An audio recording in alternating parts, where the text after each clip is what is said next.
ചില ബന്ധങ്ങൾ സ്വർണം പോലെയാണ്. അത് നമ്മുടെ ജീവിതത്തെ പ്രകാശിപ്പിച്ചുകൊണ്ടേയിരിക്കും. നമ്മുടെ ബന്ധങ്ങൾക്ക് നൽകാം സുതാര്യതയുടെ പൊൻതിളക്കം. Beauty mark golden diamonds, specially for you. വണ്ടൂരിൽ തേനീച്ചകൾ കൂട്ടത്തോടെ ചത്തുവീണു. നിലമ്പൂർ റോഡിൽ ബുധനാഴ്ച ഉച്ചയ്ക്കാണ് തേനീച്ചകൾ കൂട്ടത്തോടെ റോഡിലേക്കും കെട്ടിടങ്ങൾക്ക് മുകളിലേക്കും പറന്നു വീണത്. ചിലത് ചത്തതും അല്ലാത്തത് നിലത്ത് കിടന്ന് പിടഞ്ഞു ചാവുകയുമായിരുന്നു. ഏറെ അപകടകാരിയായ മലന്തേനീച്ചയാണ് ഇത്. ഉച്ചയ്ക്ക് ശേഷമാണ് തേനീച്ചകൾ കെട്ടിടങ്ങൾക്ക് മുകളിലേക്കും റോഡിലേക്കുമായി പറന്നു വീണത്. ദേഹത്ത് വീണ് കുത്തേറ്റതോടെയാണ് പലരും ഇക്കാര്യം ശ്രദ്ധിച്ചത്. നിലമ്പൂർ റോഡിലും ഈ റോഡിൽ നിന്നുമുള്ള മറ്റു ചെറിയ റോഡുകളിലും നിറയെ തേനീച്ചകൾ ചത്തുകിടക്കുകയാണ്. കെട്ടിടങ്ങളുടെ വരാന്തയിലും നിറയെ തേനീച്ചകളാണ്. അതേസമയം തേനീച്ചകൾ കൂട്ടത്തോടെ നിലത്തു വീഴാനുള്ള കാരണം വ്യക്തമല്ല. ഇവിടെയാണ് നമ്മള് വണ്ടൂര് നിലമ്പൂർ ഭാഗത്ത് നമുക്ക് തേനീച്ചകൾ ഇങ്ങനെ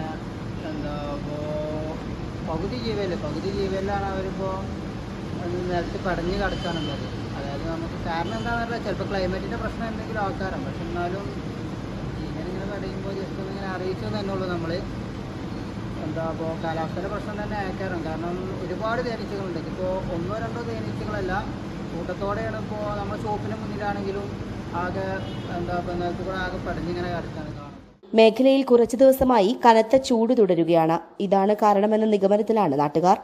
ന്യൂസ് ബ്യൂറോ, വണ്ടൂർ. സ്വന്തം ഹൈസ്പീഡ് ഇന്റർനെറ്റ്, നമ്മുടെ സ്വന്തം ഇന്റർനെറ്റ്.